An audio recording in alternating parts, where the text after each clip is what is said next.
ത്രിസന്ധ്യാ ജപങ്ങൾ. സാധാരണ ത്രിസന്ധ്യാ ജപങ്ങൾ.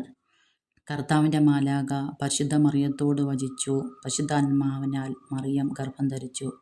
ഒരു നന്മ നിറഞ്ഞ മറിയമോ ഇവിടെ ചൊല്ലേണ്ടതാണ്.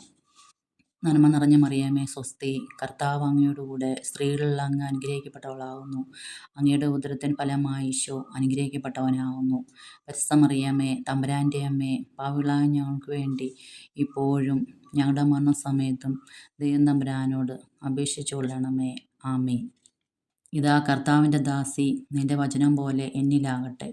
നന്മ നിറഞ്ഞ മറിയമേ സ്വസ്തി, നമ്മുടെ കർത്താവിനോടുകൂടെ നീ സ്ത്രീകളിൽ വാഴ്ത്തപ്പെട്ടവളാകുന്നു. അമ്മയുടെ തിരുഫലമായി ഈശോ അനുഗ്രഹിക്കപ്പെട്ടവനാകുന്നു. പരിശുദ്ധ മറിയമേ തമ്പുരാൻ്റെ അമ്മേ, പാപികളായ ഞങ്ങൾക്ക് വേണ്ടി ഇപ്പോഴും എപ്പോഴും ഞങ്ങളുടെ മരണസമയത്തും തമ്പുരാനെ അപേക്ഷിച്ചു കൊള്ളണമേ. ആമീൻ. വചനം മാംസമായി നമ്മുടെ ഇടയിൽ വസിച്ചു. നന്മ നിറഞ്ഞ മറിയമേ സ്വസ്തി, നമ്മുടെ കർത്താവിനോടുകൂടെ നീ സ്ത്രീകളിൽ വാഴ്ത്തപ്പെട്ടവളാകുന്നു. നമ്മുടെ തിരുഫലമായി ഈശോ വാഴ്ത്തപ്പെട്ടവനാകുന്നു. പരിശുദ്ധ മറിയമേ തമ്പുരാൻ്റെ അമ്മേ, പാപികളായ ഞങ്ങൾക്ക് വേണ്ടി ഇപ്പോഴും എപ്പോഴും ഞങ്ങളുടെ മരണസമയത്തും തമ്പുരാനെ അപേക്ഷിച്ചു കൊള്ളണമേ. ആമീൻ. ഈശോ മിശിഹായുടെ വാഗ്ദാനങ്ങൾക്ക് ഞങ്ങൾ യോഗ്യരാകുവാൻ സർവേശ്വരൻ്റെ പരിശുദ്ധ മാതാവേ, ഞങ്ങൾക്ക് വേണ്ടി അപേക്ഷിക്കണമേ. പ്രാർത്ഥിക്കാം. സർവേശ്വര, മാലാഖയുടെ സന്ദേശത്താൽ അങ്ങയുടെ പുത്രനായ ഈശോ മിശിഹായുടെ മനുഷ്യാവതാര വാർത്ത അറിഞ്ഞിരിക്കുന്ന ഞങ്ങൾ അവിടുത്തെ പീഡാനുഭവവും കുരിശുമരണവും മുഖേന ഉയർപ്പിൻ്റെ മഹിമയെ പ്രാപിക്കുവാൻ അനുഗ്രഹം ചെയ്യണമെന്ന് ഞങ്ങളുടെ കർത്താവായ ഈശോ മിശിഹ വഴി അങ്ങയോട് ഞങ്ങൾ അപേക്ഷിക്കുന്നു. ആമേൻ.